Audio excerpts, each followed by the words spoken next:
round of applause. I'm really into recognizing people for their work. All right, so we're gonna get started with the Q&A. I'm gonna start with one question, just to break the ice a little bit. So for all of you guys, what was your moment where you were like, definitely, I wanna get into this industry, whether it be acting or filmmaking, whatever it was specifically that you started out with, what was your moment like, yes, this is it? For me, I grew up in a theater family.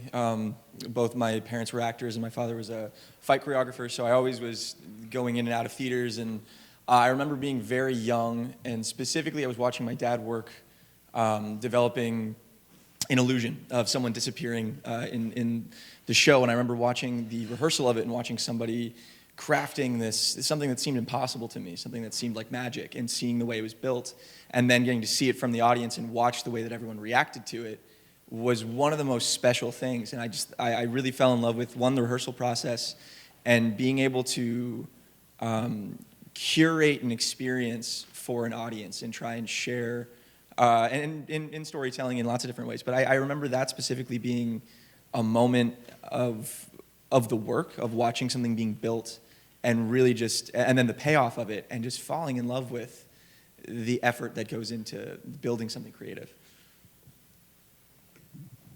That was more eloquently put than what I'm going to say. I was 5 years old, and my parents took me to go see Les Mis. And I don't know what parents, except for these, take a 5-year-old to go see Les Mis, not like Beauty and the Beast or something. But I actually loved it, and I was hysterically crying. And when we walked out, I just said, I guess little young Cosette, I just wanted to be her. So that was my moment of, I need to do this. I have to give it a shot. I just remember watching TV, and there's like so many little tiny moments. I wanted to be an actress when I was little secretly, but never really told anyone that, and didn't really realize it and actually admit it to myself till I got to college, and I wound up auditioning for a play. Like, I made myself go and audition. I was so scared, and I made myself go, and to my amazement, I got a role and did the whole rehearsal process, and after did the play, and then afterwards the theater teachers were like, well, hey, have you decided on a major? And I'm like, no. Like, would you like to be a theater major? I was like, sure. So that's kind of like how that happened. But when I was little, I remember seeing the movie Endless Love with Brooke Shields, and then I remember the jeans commercials that she did, and I wanted to be her. I was like, I want to be her. I want to be doing what she's doing, and I just like felt this desire and dream to do that. And what's kind of cool is it came full circle. This past year, I got to work with Brooke Shields, so it was just so like surreal. And she's a really, really cool person. And this is like, I grew up on welfare in the South Bronx, and remember sitting there with a like aluminum foil on the antennas on the TV. Can you hold the antenna? We're getting bad reception, kind of thing. But if someone had like come and whispered in my ear, you see that girl right there on the screen, you're going to be working with her someday, and not only are you going to be working with her, she's actually going to be a guest on your show. I would never believe it, so it was kind of cool. So since I was little, I kind of like always had these little whispers and these little inklings, but I just never thought that it was possible, because I didn't really see myself reflected on television. So anyway, there you go. Wow. I'm actually kind of new to the industry, the acting industry. I grew up in a world of hospitality. My mother was in hotels, my father was in restaurants. And I owned a business, a nightclub, for several years back in the UK. Didn't know anything about acting. I'd never taken a class in my life. And then I realized that passion is something that's very important to me. And going to bed at 5 o'clock, 6 o'clock every morning, long hours. I didn't quite feel the internal passion that I was looking for. And I was at a barbecue, honest truth, and after a few beverages, aka a lot of beer. A friend of mine said, if you could try anything, whether it's snowboarding or, fly, what would you like to try? And to this day, Scott O'Connor, he made me book an acting class there and then after a few beers. And I woke up the next day thinking, what have I done? I've just put myself in this acting workshop. And I didn't tell anyone I was doing this class at all. And then the person taking the class, her name is Rebecca Hardy, who is a huge part of my life, and I'm incredibly grateful for. She ended up casting me in a show back in the UK, a theatre show, which I did not tell anyone because I was a little bit embarrassed as a nightclub owner. And then I fell in love as soon as I was on that stage. I fell in love overnight, sold the businesses, found out how I can learn the craft to my best abilities, and moved to Los Angeles, and now I'm here with you guys. So thank you so much for being a part of it. Thank you. Oh, okay, great. All right, so this question is for our ladies in the film industry, or in acting, whatever. What is it like as a woman? That's the best way for me to put it. I know we were talking about it earlier as it being a male-dominated industry. No offense to you men, but what is it like? What are the things you have to face, and what do you have to do a little extra to get recognized? I definitely think you have to do a little bit extra. Not only do we face the challenge of equality, but I think we also face the challenge of where the saturated women are a more saturated demographic as actresses. So in that regard, I think we need to be able to be talented or well-versed in many different things, this is actually one of the reasons why I started writing, producing, and directing, was to kind of get my own work. I was not able to get auditions that I wanted.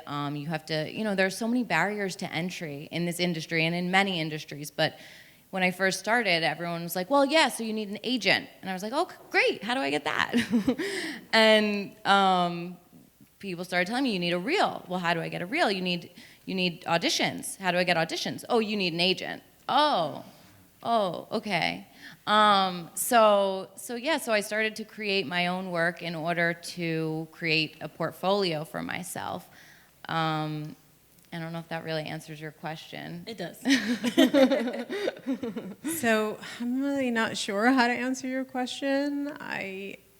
I think that the most important thing for me is to have a sense of integrity for myself as a human being, and to always sort of like live up to that, like to hold myself to standards of equality and just human rights, and to hold other people to that.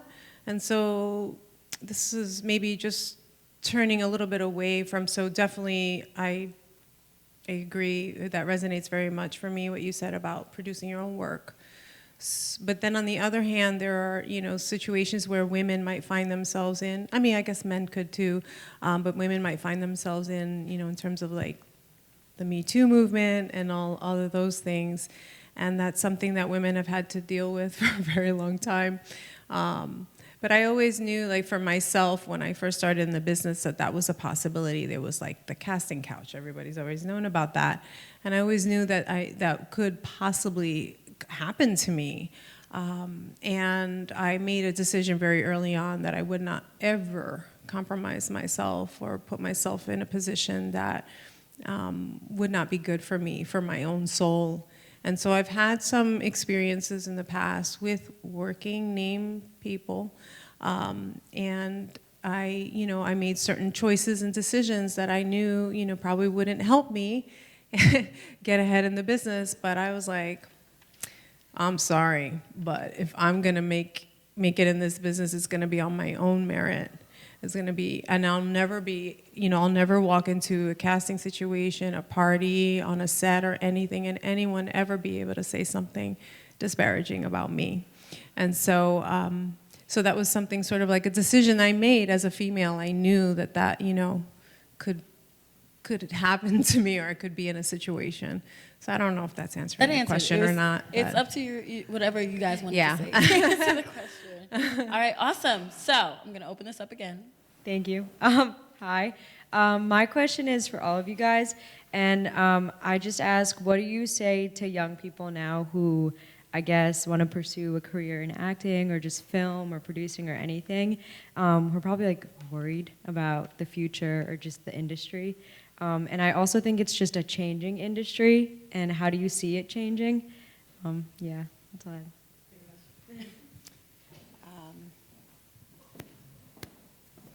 Well, I'm of the mind that if you have a desire in your heart to pursue something, usually it's something that's very difficult to achieve. 'Cause if it's easy, you're not going to really want to do it anyway. But if it's something in your heart that's calling, you have to go and pursue it and see what happens and where it takes you. You know, there are so many people out there who'll say, well, if you could do anything else, do that first. You know, like if you really, and I hate when people say that. I'm of the mind, look, if you feel this feeling in spite of all of the odds, because they'll tell you, oh, only 1% of Screen Actors Guild actually makes a living and all this other stuff. I'm sorry, I don't have time for that. This is my dream. Hello? I didn't read that book. I don't need to read that book. This is my dream. Okay, so don't tell me I'm not going to be successful. I'm going to pursue it in spite of all of the odds. And who knows, maybe I won't be a working actor or I won't be a brain surgeon or whatever the dream is, but I'm going to pursue that and I'm going to follow it and I'm going to see where it takes me. And who knows, it might take me another way and I might find that I had a bigger dream or something that was just way more passionate than where I originally started. But to me, the most important thing is you go in spite of your fears, you don't listen to the negativity, and you explore it and you see where it takes you. What she said. Yeah, I would say the same. I think that you might not know if you follow I think any good decision I've ever made has come from my gut. And if you know you have some burning desire to do something or your gut is telling you that's what you want, go for it in any way that you can. If it leads you to writing, maybe you'll end up realizing that that's your passion and that's the part of the industry that you wanted to be involved in. Maybe you'll realize that you actually this isn't actually your dream, but you have to follow it to get there, you know? I think you just don't worry about the numbers, don't be afraid, just follow your gut.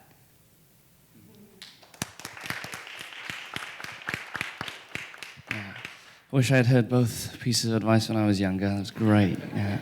I think the biggest word for me is always the word growth. I feel like, again, in this industry, it's always tough because, you know, you look online and you have to compare yourself against this person and compare yourself against this and that, when really it's about you as an artist and what you're doing for yourself to grow. So I feel like there's so many online courses nowadays. You know, you can shoot 4K on an iPhone, you know, I mean, you could make shorts, features, you can write with your friends. And I feel like as long as you have a true and honest reason as to why you do this, as long as you know what the end goal is, you'll find the way. I mean, you look at a car driving at nighttime, you know, you don't know the end, but you know the next, 100 yards, 50 yards. And I feel like as long as you keep believing in that and you surround yourself with good people and honest people, just have fun with it. Yeah. I don't think I can do much more than kind of reiterate some of the points that everyone's kind of already made. One, I will say, is continuing to be an authentic human being. Just be true to yourself. Don't try and compromise that for anything or anyone, because you have to continue to be genuine. And also, don't be afraid to go and have experiences. I mean, our life. And our art is very much pulls from our life and vice versa, and having the more and more experience you can in every facet, whether it's within the arts or something else. I mean, every part of our little bit of existence continues to tell our stories. And the other thing is, very similar to what Luca was saying earlier about all the no's being just as important and being these little Lego blocks that help build our house. I try not to subscribe to the idea of failure. That every time that you are told no or something that might feel like a failure, or someone might consider it as, you just consider it as another lesson, and you try and grow from it. And whether you can grow as quickly as others, some people have to go through the same lessons over and over. Some people can take it once. But don't beat yourself up. It's a hard enough business, and to have so much love for yourself and what you're doing, and for the other creatives around you. Continue to just support each other, and they'll support you, and don't be so hard on yourself. Yeah. So I would just say something that one of you said reminded me. Surround yourself with people who say yes. Surround yourself with people who are positive and who are interested in what you're interested in. Anyone who tells you no, you can't do something, then don't ask them next time. Surround yourself with positive energy and with like-minded people. Absolutely. We have a question. I know we had a question here, unless you want to take it back. No, I was just going to ask about something on a practical level about finding a DP who's simpatico, who can work around your schedule and your budget, and how did you each go about that? When I realized that I had to hire a DP, I was like, how do you hire a DP? Where do you find them? Oh, they're probably going to be so expensive or whatever. And who's going to want to do my tiny little film? Anyway, so, but I did want to purposely look for like a person of color, that I wanted to make sure that I had that. And I found a great guy who was going to DP the film, and then he got a real job. And he bailed out on me. But so I was like, oh my God, how am I going to find somebody again? And, no, it's not going to charge me an arm and a leg and all this other stuff. And so then through the grapevine, I wound up finding someone else who was not a person of color. But he actually turned out to be better, because I could tell when I talked with him that he got what I was trying to do. And I was surprised, because I saw his demo reel, and I saw his reel, and I was like, he's not gonna want to work on my film. Look at this demo, it's incredible. And I explained it to him, and he was like, this interests me. And I was like, really? He was like, yeah. And he goes, I want to do it. And I'm like, okay. And so that's kind of how that happened. And I just believe that things happen the way they're supposed to happen. And so I was supposed to lose that guy, and I had the best of intentions. I was supposed, I wanted to hire a person of color. And then I lose him, and I'm glad that I lost him, because after having worked with this guy, and my conversations with him flowed much better, I realized, oh, no, I don't think it would have worked with the other guy, and that was the way it was supposed to be, and it flowed so nicely. So I think I answered your question, I don't know, but... Yeah, I think the big one for myself with when working with any member of a team, especially the DP, is number one, communicating the end goal. Again, what is the vision? What are you trying to do? How are you trying to affect people that are watching your work? And I feel like as long as the team is on the same wavelength, the next question is passion. I feel like whenever your phone rings and you either answer it immediately, really excited, or you kind of think, I'll call them back later. There's usually a reason for that. And I feel like when choosing people to work with, you need to have that passion, that excitement that makes each other work and get the best out of each other. So I feel like as long as you understand the end goal, and you're both as passionate as each other, I think you should be able to capture some good lightning in a jar. Yeah. Thank you. I have very little to add. I've really only been an actor and things. So I've yet to really develop any content and have to work or find personally a DP. I guess all I can add is very much the same as everyone's already said, is trying to find a similar vision and continuing to surround yourself with people that have a passion for what it is that you're working on, because maybe not being on the creative side of things sometimes, but showing up on set, and when your creative team is at odds, it can definitely create a very tense, that was intense, tense shooting schedule or shooting environment. So I think it's usually best to try and find like-minded creatives and people that can, sometimes passion can create in some tense environments, but if it's moving towards something positive. DPs are very similar to actors, and they need work. They need portfolios, just the same way that actors need portfolios and reels. So I had a similar situation where I lost my DP 2 days before shooting our first season, and we had been prepping for months, and I was like, oh my what am I going to do? I start calling a million friends, and I found someone to replace him. And then he wanted me to raise an astronomical amount of money to continue shooting with me. And anyway, yada, yada, yada, I found my current DP, who is amazing, and we have so much chemistry, and being on set together is amazing, and it makes everything so much more relaxing because of the energy on set. It just works. So I'm not sure where I'm going with this. So yeah, find people right out of school, like right out of, there are tons of people at NYU who want to work. Oh, they want to work on projects that they're excited about. Like if they read your script and they're excited about it, they're more willing to work with you, and they're excited to work with you. All right, good. So first question is, tell us the ratio. How many no's before you get those yeses? And I know the no's are the Legos. They're part of the Legos. Yeah. And then the yes is the bigger piece. Yeah. So that's the first question. And then for Luca, your essence on screen and your pictures, I just looked you up, are completely different. And I, as a producer and director, would never know by who you are right now that you could do that, you know. So I need to know, like, who told you, or did you know what your niche was, what your brand, how you were going to book work, and is that it, what we see?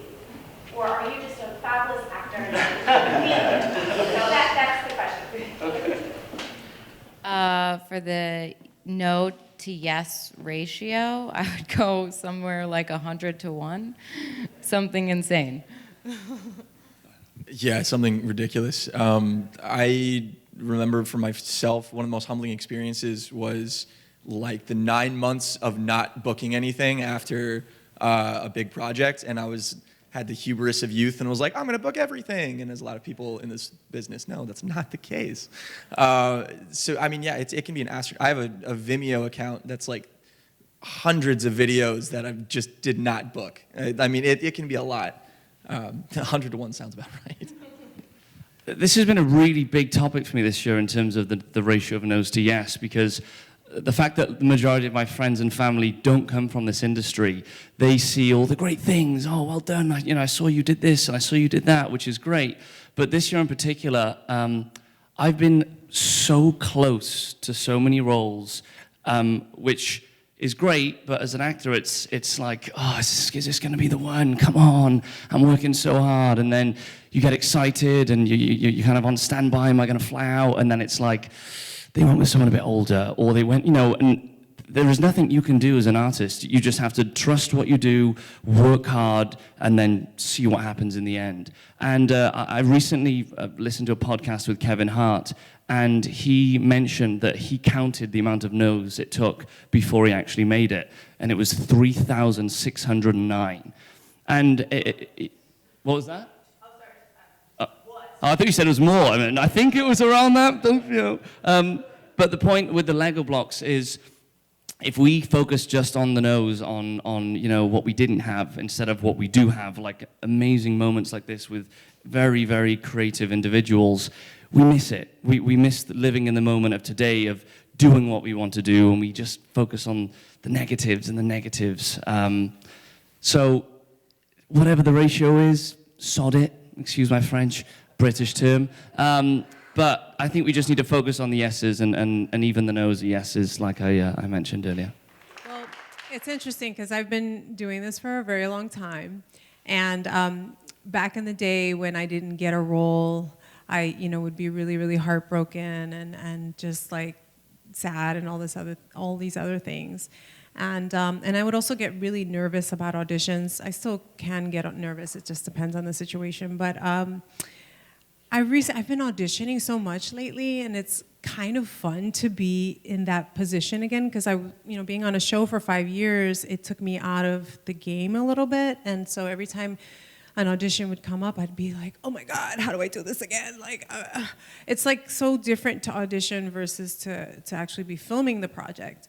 And so I felt very out of practice. But now that I'm back into practice for it, or back to auditioning, I have a very different mindset than when I first started. So when I first started, it was like I invested so much of my emotion and psychology into getting the role that each no was so impactful. It was so painful, you know. And now I don't see it that way. I started to change it back then. I started to change it as I get to act today. I have an audition today, and I'm going to act for 3 minutes in that room. And then before I get in that room, I'm going to be preparing my role. I'll be rehearsing it and all these other things. So I'm actually getting to do my job. So that's been amazing. But one of the things I realized recently, because I've been auditioning so much, is that the auditioning has been coming so easy to me, and I was a little worried that I wasn't putting enough effort into the role, to preparing the role. I'm like, I'm not sweating for this. I'm not busting my ass trying to get this role. But then, like, I would see a lot of them are self-tapes. I would see my self-tape, and I was like, well, damn, that's not so bad. I'm like, look at you, Andrea. And so I realized that all of those no's or those auditions were practice. And so I have years and years of auditioning, which was really years and years of practice. And so I've gotten really good at auditioning because I have all that experience. And I remember when I first started auditioning, of the feedback that my agent got at the time, 20-something years ago, oh, she's a little green. And my agent told me, oh, they said you were a little green. And it was the first time anyone had said that to me. And I was like, well, what do I do about that? You know, it was like, no, the only thing you could really do is just practice and just keep showing up and keep doing and keep doing and keep doing. Keep doing plays, keep producing, whatever it is you're doing, just you gotta keep doing it. And then at some point you're gonna get your 10,000 hours or whatever it is, and it's not gonna be as hard, I guess. But so anyway, that's my answer to the no's. I mean, the no's are just really practice. Wow, I don't know what to say. First of all, thank you for acknowledging that. It means a hell of a lot to me. Thank you. In terms of why, the fact that I came from an experience with a bit of a wild one with nightclubs and moving countries and crazy families, Italian families, which are pretty crazy. I tend to do a lot of character work, and I really enjoy getting lost in the character work. For example, in Elephants, I knew that I wanted the bigger parts. I wanted to be able to go into an audition room and break out and make a big choice and do something. But at the time, I just graduated, I'd done a few plays, and from a business point of view, why would they choose me? I've done nothing to show what I can do. So it was important when I decided to start producing with my producing partner, Alex. I said to him, give it to me. I mean, give me the roles that I feel like I can step in, I can embody, I can do, and take it in my stride. Because there's a part of acting that I find so liberating. Once you've done the work and you know how the character sleeps, eats, feels, how they eat, a steak with their cutlery. I mean, when you're allowed to do that much creative work, you're allowed to just leave it at the door, step in, and just play. And there's something about doing character work that I really, really enjoy. And in terms of, is it just this role? It's been a bit of a mixture. Over the last 2 years, I've gone from playing a crazy, psychopathic murderer on Criminal Minds with Paul Sorvino, to then playing, I've just finished a play in LA at Fringe, doing this flamboyant British narcissist, the complete opposite kind of sitcom style.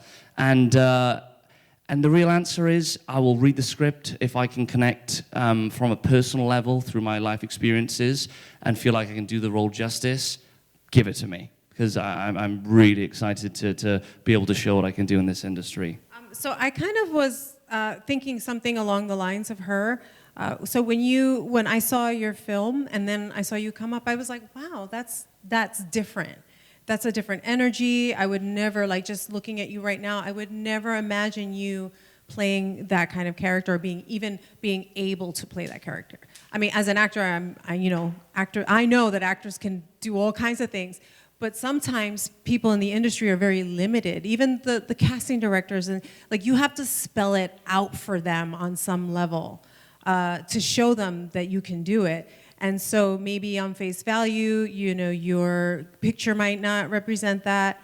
So hopefully this is on your demo, right? So that's going to help you. And what I think is awesome about what you've done, and I don't know what else you've done, but what I think is awesome is that you've produced that and you are playing that character that someone might not, by face value in person, picture you as, but you've just probably given yourself a job in the future if you haven't already booked something based on that role. You know what I'm saying? And I think that's so awesome. But I think it's a good question for you to know, what am I projecting? What am I putting out there? What is being seen? How am I going to be cast? What most likely will I be cast as? You know, like just right off the bat, that's going to get your foot in the door. You know, and I'm sure you already have your foot in the door, but I don't know. I just really thought that was a great question, and it's good to know those things, that how am I being perceived in person versus what can I do and can I show them something else that's completely unexpected. So I don't tend to get professional roles. So I don't tend to book leadership roles, or I don't tend to book lawyers or doctors or anything like that. And I knew that about me. But I get auditions for them. And I'm going, oh, I want to do this. I want to book one of these roles, but I don't get seen that way. And so I ended up producing a play a few years ago in New York where I cast myself as a financial lawyer, a corporate lawyer, because I needed to practice that and I needed to know for myself, to give myself the confidence that I could actually do it. And then I wound up booking a leadership role right after in a film. So anyway, I just wanted to throw that out there. Because you're practicing that muscle, it's going to help you. And I feel like it's sending that energy into the universe that's saying, this is the sort of the frequency that I want to be playing at, and I think it comes back if it hasn't already. Anyway, all right, yeah. All right, let's give a round of applause to all of our honorees.